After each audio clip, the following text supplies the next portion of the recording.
नमस्कार, मैं स्मित और आप देख रहे हैं सियासी हिंदुस्तान। राजस्थान में पूर्व मुख्यमंत्री श्रीमती वसुंधरा राजे अभी भी खुद को तीसरी बार भी मुख्यमंत्री के रूप में देख रही है। पार्टी अध्यक्ष डॉक्टर सतीश पूनिया बहुत अच्छा काम कर रहे हैं। उन्हीं के नेतृत्व में चुनाव लड़ा जाएगा। राजस्थान मुख्यमंत्री कौन होगा, इसका निर्णय संसदीय बोर्ड तय करेगा। इसके साथ ही भले ही वसुंधरा राजे खेमे के विधायक व मंत्री चमत्कार की उम्मीद लगाए बैठे हों, लेकिन अब आने वाले समय में उनको लेकर पार्टी जो निर्णय लेना था वह लिया जा चुका है। इन दिनों में वसुंधरा राजे की नाराजगी और आला कमान को रानी वाला एटीट्यूड व आंख दिखाने का यह सबसे ताजा व सबसे बड़ा सबूत है। विधानसभा के चुनाव में 3 साल पहले ही भाजपा ने कहना आरंभ कर दिया था कि राजस्थान में 2023 का विधानसभा का चुनाव मोदी के नाम और कमल के निशान पर लड़ा जाएगा। साल 2023 के शुरू हो चुका है और इसके साथ ही आरंभ हो चुकी है 9 राज्यों में चुनावी चौसर बिछाने की तैयारियां। इन राज्यों को लेकर गृह मंत्री अमित शाह ने कमान संभाल ली है। महीनों के हिसाब से देखें तो इस वर्ष करीब 1.25 महीने में ही एक राज्य में चुनाव होना तय है, यानी सभी राष्ट्रीय और राज्य स्तरीय दलों के पास पूरे साल भर काम की कोई कमी नहीं है। हिंदी बेल्ट के राज्य राजस्थान, मध्य प्रदेश, छत्तीसगढ़ से लेकर कर्नाटक व धार्मिक तेलंगाना में भी विधानसभा के चुनाव इसी साल है। इसी कारण तेलंगाना में भी चुनावी गहमा गहमी रहेगी। इसलिए आप भी राजनीतिक पिच पर सियासी खिलाड़ियों के बीच चुनावी मुकाबलों के लिए तैयार हो जाएं। दिलचस्प बात यह है कि इन मुकाबलों में एम्पायर की भूमिका आपको ही निभानी है। आपकी अंगुली तय करेगी कि कौन पवेलियन जाएगा और कौन पिच पर टिकेगा। साल 2023 में 9 राज्यों में चुनाव है। मध्य प्रदेश, राजस्थान, छत्तीसगढ़, कर्नाटक, तेलंगाना, त्रिपुरा, मेघालय और नागालैंड और मिजोरम के चुनाव मुकाबले होने हैं। अगर जम्मू कश्मीर को भी जोड़ लिया जाए तो आंकड़ा 10 हो जाता है।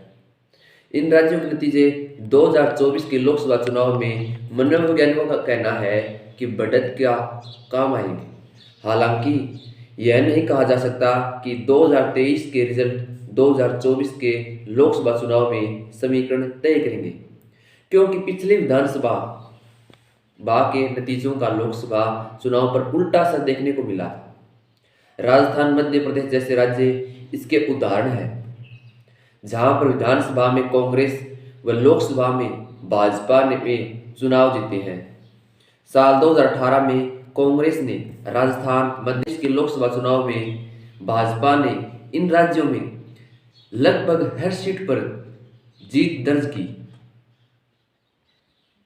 ठीक ऐसा ही ट्रेंड दिल्ली में भी देखने को मिला, जहां 170 में से 167 सीट पर जीतने वाली आम आदमी पार्टी लोकसभा में एक सीट पर भी जीत दर्ज नहीं कर पाई। राहुल गांधी के कांग्रेसियों की भरपूर भारत जोड़ो यात्रा कथित बड़े प्रभाव से कारण देश के बदलते वातावरण के बीच आने वाले विधानसभा के चुनाव कांग्रेस के लिए बेहद अहम है। कांग्रेस हाल ही में हिमाचल जीती है तो गुजरात में ऐतिहासिक सीटों से हारी है।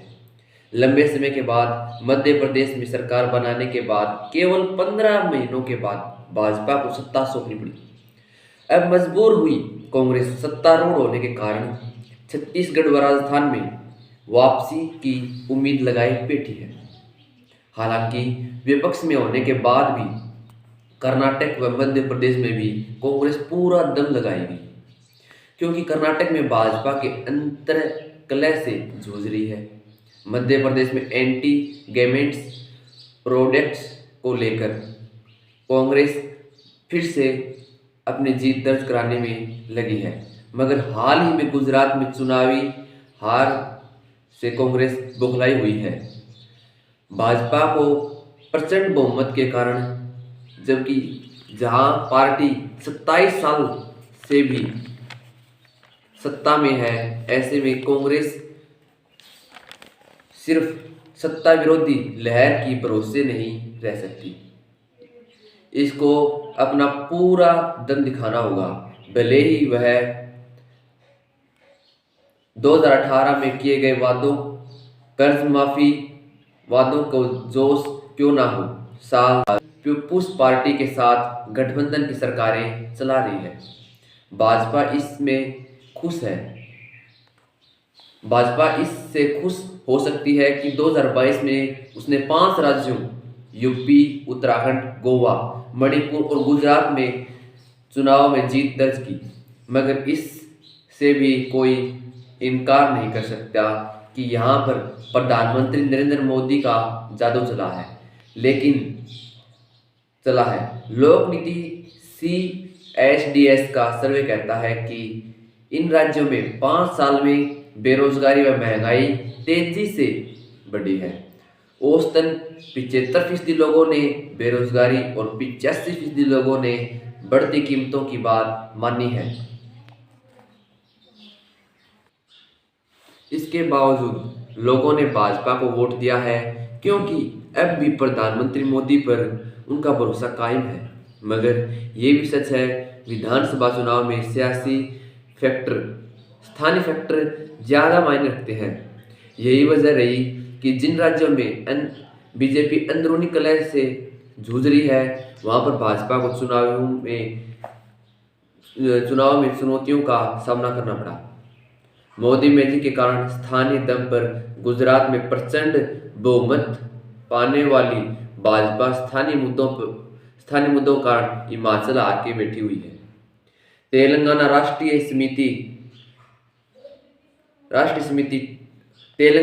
समिति यानी TRS, जो अब भारतीय राष्ट्रीय समिति यानी BRS बन चुकी है। पार्टी अपने नेता के दम पर तेलंगाना में सरकार बचाने की कोशिश करेगी। यहाँ के मुख्यमंत्री KCR बड़ी जीत हासिल करने के साथ ही खुद को राष्ट्रीय तौर पर बहुत बड़ा नेता स्थापित करना चाहते हैं। NDBP और NPP के लिए ये साल महत्वपूर्ण है। मेघालय, मिजोरम और नागालैंड जैसे राज्यों में पार्टी से ज़्यादा उम्मीदवार मायने रखते हैं।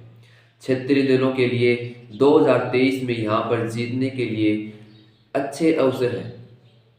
अगर मेघालय में NPP और नागालैंड में NDBP का भाजपा के साथ गठबंधन कायम रहा, तो वहाँ पर जीत दर्ज करने के साथ ही राष्ट्रीय स्तर पर भाजपा के पक्ष में माहौल बना सकती है। यदि इनका गठबंधन टूटा तो न केवल इन दलों को नुकसान होगा, बल्कि भाजपा पूर्वी भारत में छा जाने का सपना कमजोर हो जाएगा। वैसे भाजपा का इतिहास रहा है कि जिस राज्य में वह गठबंधन करती है, वहां पर सत्ता पाने के बाद धीरे धीरे इतनी मजबूत हो जाती है कि वहां के स्थानीय दलों को ही समाप्त कर देती है। विकल्प पेश करने की कोशिश लंबे समय से होती रही है। एक स्वाभाविक विकल्प कांग्रेस व सहयोगी दलों का है, जो बिहार से नीतीश कुमार और पश्चिम बंगाल से ममता बनर्जी और तेलंगाना से KCR विपक्ष एकता की कवायद में लगा है। अर्ध राज्य के CM अरविंद केजरीवाल खुद को इनमें सबसे बड़ा नेता मानकर दावा ठोक रहे हैं। केजरीवाल कहते भी हैं कि कांग्रेस आम आदमी पार्टी से छोटी हो चुकी है, क्योंकि आम आदमी पार्टी 2 राज्यों में प्रचंड बहुमत से सरकार में है, जबकि कांग्रेस के पास देश के 2 राज्यों में भी पूर्ण बहुमत की सरकार नहीं है। लोकसभा चुनाव के भाजपा के विजय रथ को रोकने के लिए नीतीश कुमार, ममता बनर्जी और KCR जैसे विपक्ष के क्षेत्र इस कुनबे में आम आदमी पार्टी और कांग्रेस को भी लाना चाह रहे हैं। ताकि भाजपा के खिलाफ वोट न बढ़ सके। लेकिन गुजरात में आम आदमी पार्टी को मिले 17% वोटों से पार्टी की महत्वाकांक्षा बढ़ गई है। ऐसे में ये पार्टी कांग्रेस के साथ लोकसभा चुनाव में एक साथ एक मंच पर आएगी या नहीं, इसको लेकर संशय बरकरार है। भाजपा के सामने इन 9 राज्यों के चुनाव में भौगोलिक रूप से सबसे बड़े राज्य व जनसंख्या के हिसाब से सबसे बड़े प्रदेश राजस्थान में चुनौती खूब है। यहाँ पर भाजपा की दुश्मन बनी हुई है। राजस्थान में पूर्व मुख्यमंत्री वसुंधरा राजे अभी भी खुद को तीसरी बार मुख्यमंत्री के रूप में देख रही है, जबकि आला कमान साफ कर चुका है कि चुनाव से पहले कोई भी व्यक्ति मुख्यमंत्री का चेहरा नहीं होगा। पार्टी प्रभारी अरुण सिंह को भी एक दिन पहले फिर से बयान देना पड़ा कि पार्टी का अध्यक्ष नहीं बदला जा रहा है। पार्टी अध्यक्ष डॉक्टर सतीश पूनिया बहुत अच्छा काम कर रहे हैं और उन्हीं के नेतृत्व में चुनाव लड़ा जाएगा। मुख्यमंत्री कौन होगा इसका निर्णय संसदीय बोर्ड तय करेगा, लेकिन ये काम चुनाव परिणाम के बाद किया जाएगा। उनका ये कहना काफी महत्वपूर्ण है कि इस समय राजस्थान में पार्टी अध्यक्ष के रूप में डॉक्टर सतीश पूनिया बहुत अच्छा काम कर रहे हैं और उनको हटाने का सवाल ही नहीं उठ रहा। इसके अलावा अरुण सिंह ने यह कहकर भी वसुंधरा राजे के सपनों पर पानी फेर दिया कि चुनाव के बाद तय होगा कि किसे मुख्यमंत्री बनाया जाएगा।